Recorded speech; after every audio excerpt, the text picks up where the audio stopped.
जंगल के राजा शेर को अपनी शक्ति पर बड़ा घमंड था। वह स्वयं को सबसे शक्तिमान समझता था, इसलिए जंगल के हर जानवरों पर अपनी धौंस जमाता रहता था। जंगल के जानवर भी क्या करते, अपने प्राण सबको प्रिय थे, इसलिए न चाहकर भी शेर के सामने नतमस्तक हो जाते। एक दिन दोपहर के समय शेर एक पेड़ के नीचे सो रहा था। वहीं एक मच्छर भिनभिना रहा था, जिससे शेर की नींद में खलल पड़ रहा था। वह एक मच्छर से बोला, ए मच्छर, देखता नहीं मैं सो रहा हूँ, भाग यहाँ से, नहीं तो मसल कर रख दूंगा।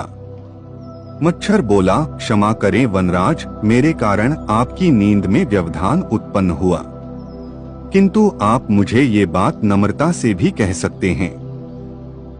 आखिर मैं भी इस धरती का जीव हूँ। अच्छा, तो तू छोटा सा मच्छर मुझसे जुबान लड़ाएगा? और क्या गलत कहा मैंने? तुम मच्छर हो ही ऐसे कि कोई भी तुम्हें यूं मसल दे। मैं तो ये बार बार कहूंगा, क्या बिगाड़ लोगे तुम मेरा? मच्छर को शेर की बात और व्यवहार बहुत बुरा लगा। वह अपने साथी मच्छरों के पास गया और उन्हें सारी बताई। सभी मच्छरों को शेर की बात चुभ गई। उन्होंने तय किया कि इस संबंध में एक बार सब मिलकर शेर से बात करेंगे। सभी मच्छर शेर के पास पहुँचे और बोले, वनराज, हमें आपसे बात करनी है, जल्दी बोलो, मुझे तुम जैसों से बात करने की फुर्सत नहीं है। शेर बोला, वनराज, आप होंगे बहुत शक्तिशाली, किंतु इसका अर्थ ये कतई नहीं है कि आप अन्य जीवों और प्राणियों का मजाक उड़ाएं या उन्हें नीचा दिखाएं। मच्छर बोले, मैंने जो कहा सच कहा। मैं सबसे शक्तिशाली हूँ और मुझे कोई हरा नहीं सकता। घमंड में चूर शेर गरजा। ऐसा नहीं है।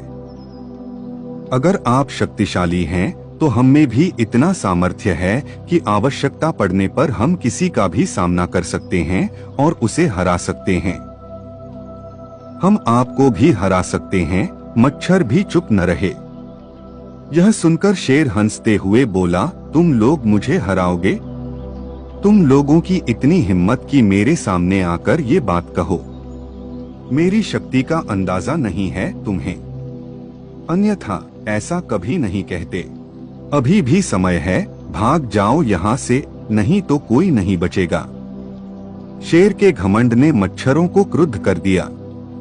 उन्होंने ठान लिया कि इस शेर को मजा चखा कर ही रहेंगे।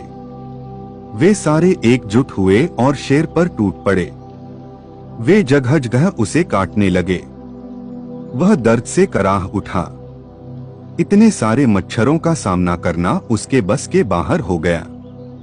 वह दर्द से चीखता हुआ वहां से भागा, लेकिन मच्छरों ने उसका पीछा नहीं छोड़ा। वह जहां भी जाता वे भी उसके पीछे जाते और उसे काटते। आखिरकार शेर को झुकना पड़ा। उसने हार मान ली। वह मच्छरों के सामने गिड़गिड़ाने लगा, मुझे बख्श दो, मुझसे गलती हो गई, जो मैंने तुम्हें तुच्छ समझकर तुम्हारा मजाक उड़ाया और तुमसे बुरा व्यवहार किया। आज तुमने मेरा घमंड तोड़ दिया है। अब मैं कभी किसी को नीचा नहीं दिखाऊंगा। मच्छरों ने शेर को सबक सिखा दिया था, इसलिए उन्होंने उसे काटना बंद कर दिया। वे बोले, घमंडी का घमंड कभी न कभी अवश्य टूटता है। आज तुम्हारा टूटा है। घमंड करना छोड़ दो, अन्यथा एक दिन ये तुम्हें ले डूबेगा। और कभी किसी प्राणी को नीचा मत समझो। हर किसी का अपना सामर्थ्य और शक्ति होती है। शेर तौबा करते हुए वहां से भाग गया। शिक्षा घमंडी का सिर नीचा।